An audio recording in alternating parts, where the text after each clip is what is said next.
How's it going, TheChiptide? It's me, Chips, here with the first in a series of videos that I haven't really done in a while. So basically, I don't know how long it was ago, but I did a series of videos where I went through each of the regions and I talked about what teams I would have if I went through that region in real life. And it, it was the kind of a scripted video I went through and I talked about it, and it was a lot of fun. And then I also did a video talking about, in similar kind of video where I talked about if I were a trial captain, what my trial would be like and all that stuff. And those were fun, but since then, I haven't really done any kind of scripted videos like that. But today, I am bringing it back, sort of.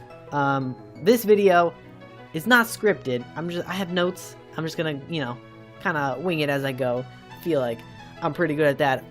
But this is the first in a series of videos called My Pokemon NPC Journey, where basically I talk about if I were a little NPC, one of those little guys just chilling, if I were living in the world of Pokemon, what my journey would be. But by journey, I don't mean just going through the gyms and all that. I mean like the whole freaking life of this NPC guy, living in the Pokemon world, what he does, good things, bad things, all that stuff.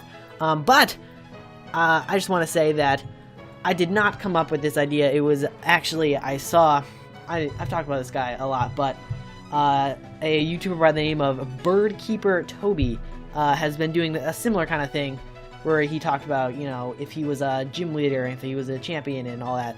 And then he's been kind of weaving it together to form one tale of himself as a character in the Pokemon world. And I said, hey, that sounds pretty freaking awesome. And so I figured I'd have a go at it and talk about my journey through the Pokemon world, or rather the journey of the NPC counterpart to myself. So yeah, this is part one of that series where I talk about what if I was a trainer in the Pokemon world. I can't wait to hop into it, and let's go. So our journey begins in the Sinnoh region, on the shores of the Valor lakefront. It's a town, but it's also not a town. It's kind of weird. You can't fly there. But I think it's a pretty nice place to live. I would love, to live there. If I had to pick a home, that might be where it is. But our story begins on a very special day when the professor's assistant, Dawn, comes to visit the Valor lakefront, and she is bearing some gifts. And that is 3 starter Pokemon. She's got a Turtwig, a Chimchar, and a Piplup. And our little NPC buddy gets to choose between one of them. And if you know anything about this channel, you can probably guess. But I'm picking Turtwig as my starter. And also, before I go any further, I should mention that this whole journey takes place about, 10 to 15 years after the events of Pokemon Diamond and Pearl / Platinum. So Team Galactic nowhere to be found. Giratina already been captured. All that stuff. It's a brand new frontier. But now we've got our first Pokemon, a Turtwig, on the team, and it's time to begin our adventure. And to start off, our little NPC buddy, I gotta come up with a name for him. I'll just call him Chips. Our friend Chips. First, he heads north along Route 214, and along the way captures his first Pokemon, a Buizel. And also, you probably weren't surprised by that, if you know about the channel. Weasel / Fossil, kind of my mascot, so kind of to be expected. But finally, he reaches Veilstone City, where it is time to take on the first gym leader, and that is Maylene. Now, you might be like, what? Maylene first? But yeah, since we're starting in Lake Valor, the order of the gym leaders is gonna be different. And in Pokemon Origins, that little TV or 4-episode special they did, they revealed that gym leaders can be challenged in any order, and they have different teams depending on how many badges you have. So if I went to Volkner first, he wouldn't whip out his Pokemon that he uses when people come to challenge him for the 8th gym badge. He'd have lesser Pokemon. So Maylene's not gonna have her classic Lucario and Machoke and all that. She's gonna be a little bit more manageable for the level we're at. But let's get into it. The battle against Maylene. We've got our 2 Pokemon, Turtwig and Buizel, ready to go, ready to take on the first gym, and she leads off with a Meditite. I believe she has a Meditite in the original games, but it's Meditite's not as high level. It's tough, but it's manageable. It's got moves like, you know, Force Palm, Confusion, maybe Detect in there, just to, you know, I feel like they always have moves like Detect and Protect, even though they don't really serve a lot of purposes. So it's a pretty tough Pokemon, but nothing that we can't handle. And then next up is Riolu, the pre-evolved form of her usual ace, Lucario. So it's kind of, you know, like, she does have Lucario, but she doesn't, and this Riolu has got, you know, moves like Force Palm and Quick Attack, maybe even Counter, in case you hit it with a physical move and just boom, hits it right back. So it's pretty tough for a first gym, you know, fighting. It's not the easiest type to beat, but Chips eventually comes out on top and earns himself a Cobble Badge. I think Cobble Badge, that's it. Pretty sure. But after getting his first badge, he heads to the west through Salacion Town and Celestic Town and reaches Eterna City. And before taking on the gym, if you've played the Sinnoh games, you might know that our good friend Professor Oak likes to pay a visit to Eterna City every once in a while, and our friend decides, you know, before I take on the gym, I should probably go learn from an expert. So he goes to talk to Professor Oak to learn everything he can about Pokemon battling. And at the end of the day, he even Professor Oak even gives him a starter Pokemon from the Kanto region, and our little trainer friend, knowing that the next gym is grass, decides to go with a Charmander. So now he's got a grass, water, and fire type all ready to go for this next gym, because now it is time to take on Gardenia. So this is the second gym badge, and Gardenia is usually the second gym leader in the games, and she's the second gym leader again. So we've got a Charmander, Buizel, and Turtwig ready to go, and she's got her usual team from the games. First off is a Turtwig of her own. Maybe it could be a little Turtwig on Turtwig battle. And then her next Pokemon is a Cherim, obviously rocking the Sunny Day so it can go into its other more, you know, cool, happy, I think powerful form. And then her ace, Roserade. Now, it's probably going to be very similar to her movesets and strategies from the games, because considering she's still second gym leader, so nothing too crazy here. But with the newly added firepower, pun intended, of Charmander, it is not too tough to overcome. And that is the second gym badge in the bag. And now it is time to head southwest through Eterna Forest to Flow Aroma Town. But along the way, our hero decides to pick up a Burmy. And now you may be thinking, what, Burmy? But if you have watched the Pokemon Platinum Yes Lock that I did a while back, you may recognize this Burmy as Ned the Mothim, who was quite the legend. And of course, if I'm traveling through Sinnoh, you know I'm going to have a Burmy on my team. At the moment, Burmy not too strong, but I have a feeling it'll turn into quite the formidable foe. But before leaving Flow Aroma Town, our hero decides to head to the east a bit. East, right? I'm getting that right? Yeah, east is that way.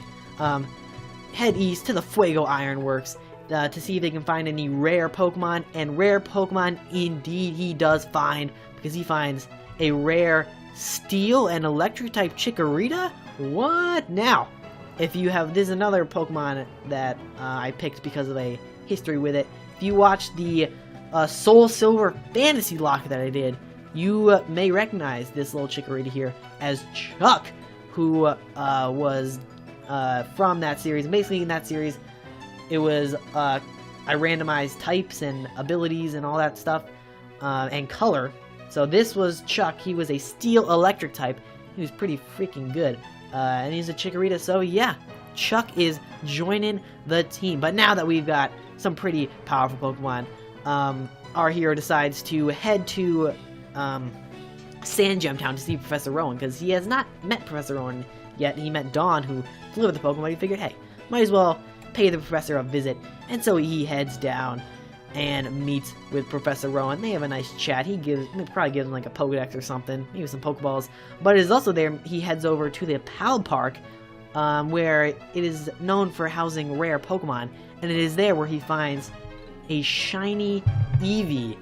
I think shiny Eevee, and especially the shiny form of what it evolves into, which you will see later, looks super cool. And so, yeah, picks up a shiny Eevee, gets lucky, adds it to the team, and now we've got a full team of 6.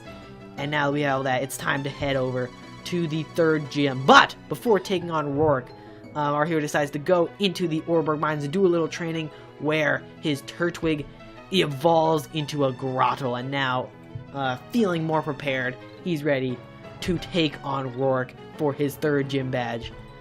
And mostly Chikorita, Grottle, and Buizel really have a great time against rock types.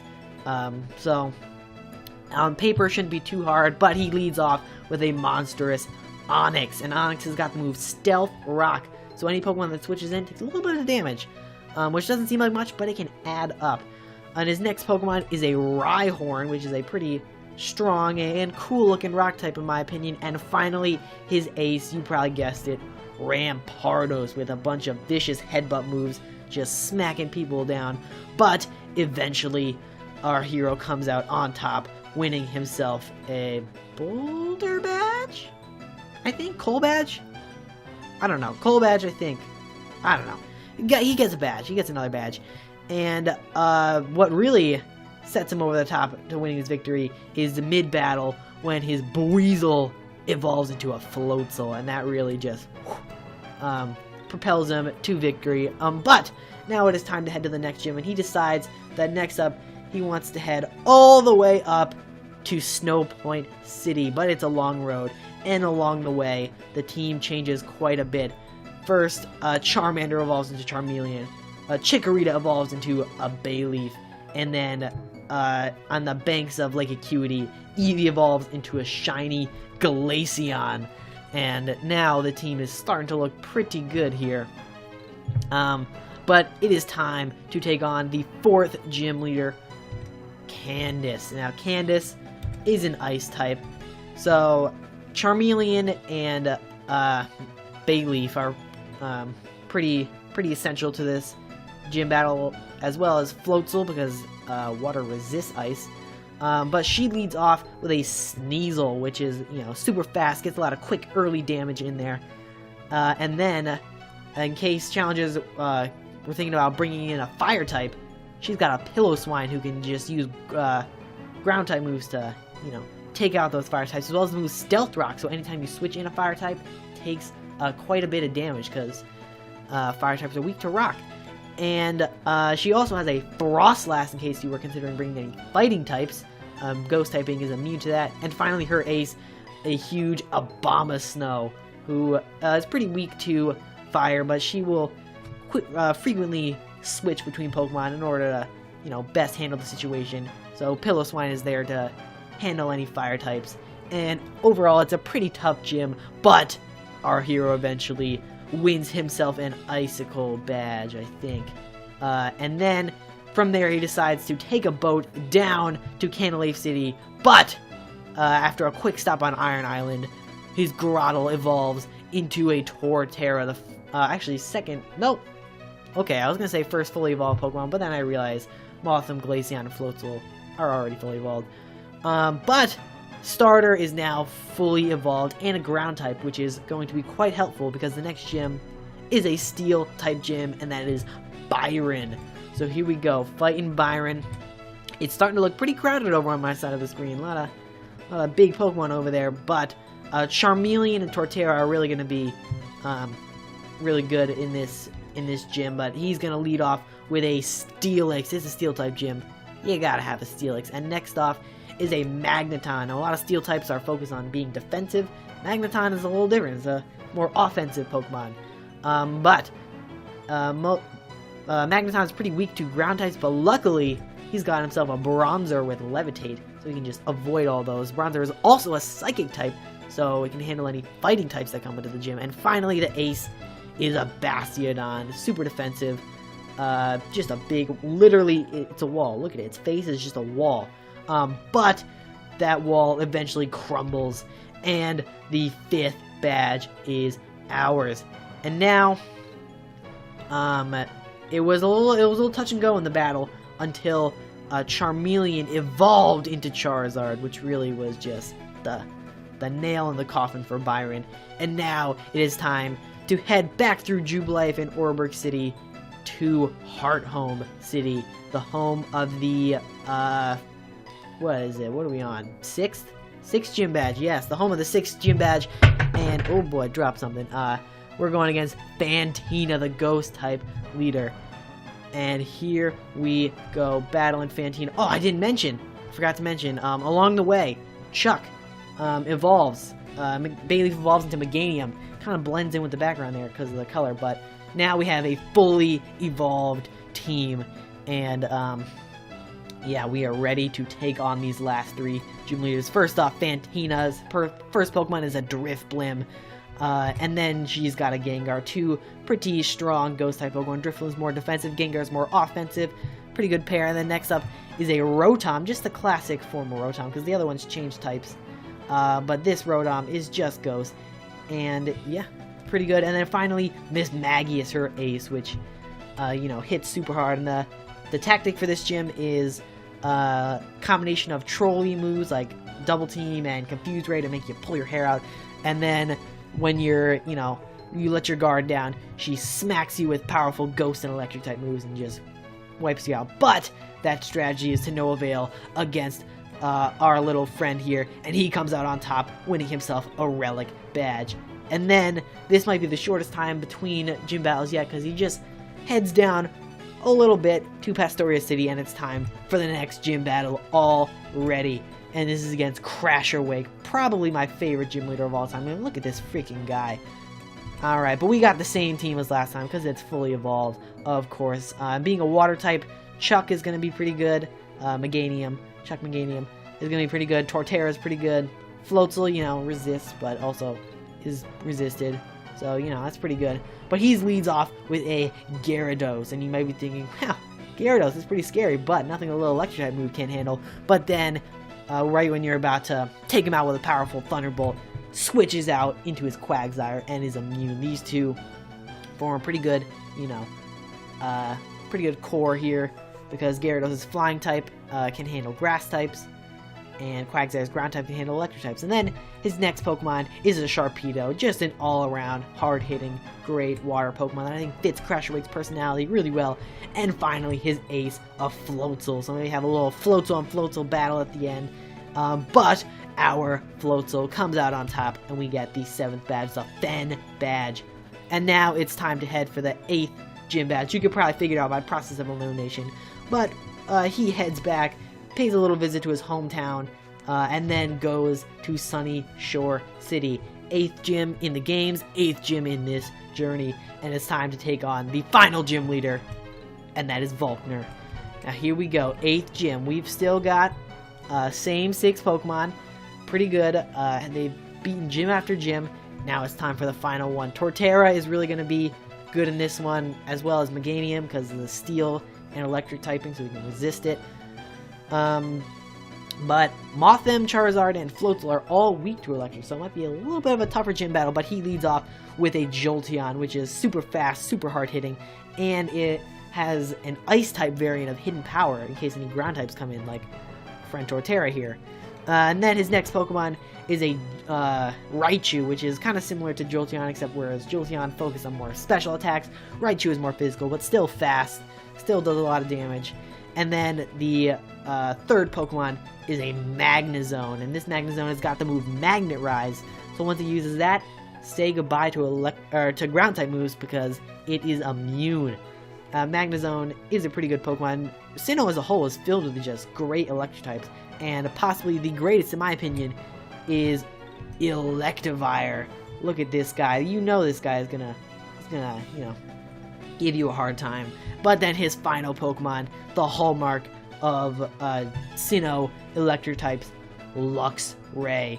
But it's a pretty formidable team, but our hero eventually comes out on top, earning himself the 8th and final badge, the Beacon badge. And from there, it's over to the Elite Four, where he takes on the Pokemon League. But what happens there? What happens after he becomes a champion? And what will his Pokemon League look like? Well, you're going to have to tune in for part 2 for the answers to that question, because this brings our journey in the Sinnoh region to a close. But this does not bring this series to a close. Oh, no, no, no, no, no. There is more. But I think I'm going to end off this video right here.